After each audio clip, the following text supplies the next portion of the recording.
খুব ভালো লাগে যখন বিকালবেলা একটু বের হয়ে দেখি চারিদিকে ফুল, তো দেখতে অনেক আই প্লিজিং আর কি। চোখ ধাঁধানো সরিষা ফুলের হলুদ রঙে এখন মুগ্ধতা ছড়াচ্ছে শেরপুরের ফসলের মাঠসমূহ। মাঠে প্রান্তরে যেদিকেই চোখ যাচ্ছে কেবল হলুদ রঙের বর্ণিল সাজ।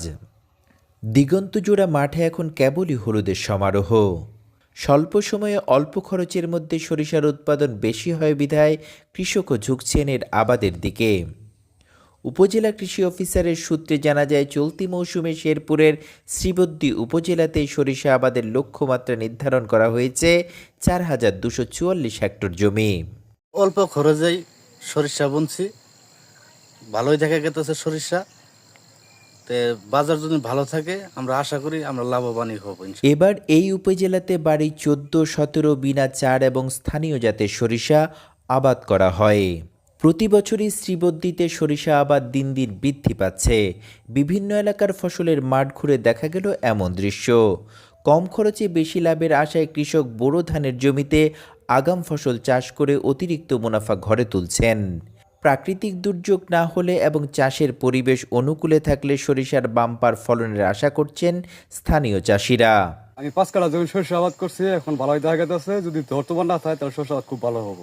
সরিষা উৎপাদনে সার কম লাগে, সেচ, নিড়ানি ও কীটনাশকের খুব একটা প্রয়োজন হয় না।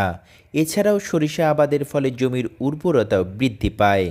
সরিষা ফুল থেকে মৌমাছি সহ বিভিন্ন পোকামাকড়ের মধু আহরণ, সাথে পাখিদের গুনগুন শব্দ প্রকৃতি প্রেমিকদের মুগ্ধ করে। তাই শহুরে জীবনের কোলাহল ছেড়ে সময় পেলে একটু প্রশান্তির আশায় ও প্রকৃতির টানে অনেকেই ছুটে আসেন এখানে। সরিষা ফুলের সৌন্দর্য তো বরাবরই আমাকে মুগ্ধ করে। তো আমরা যারা শহরে থাকি তাদের উপভোগ করার সুযোগ খুব কমই হয় আর কি।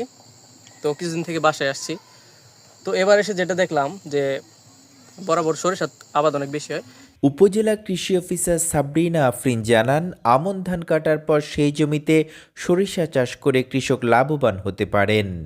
মাত্র 80 থেকে 82 দিনের মধ্যে ফসল তোলা যায়, সাথে জমির উর্বরতাও বৃদ্ধি পায়। কম খরচে বেশ লাভজনক ফসল এটি। News desk, BN Bangla.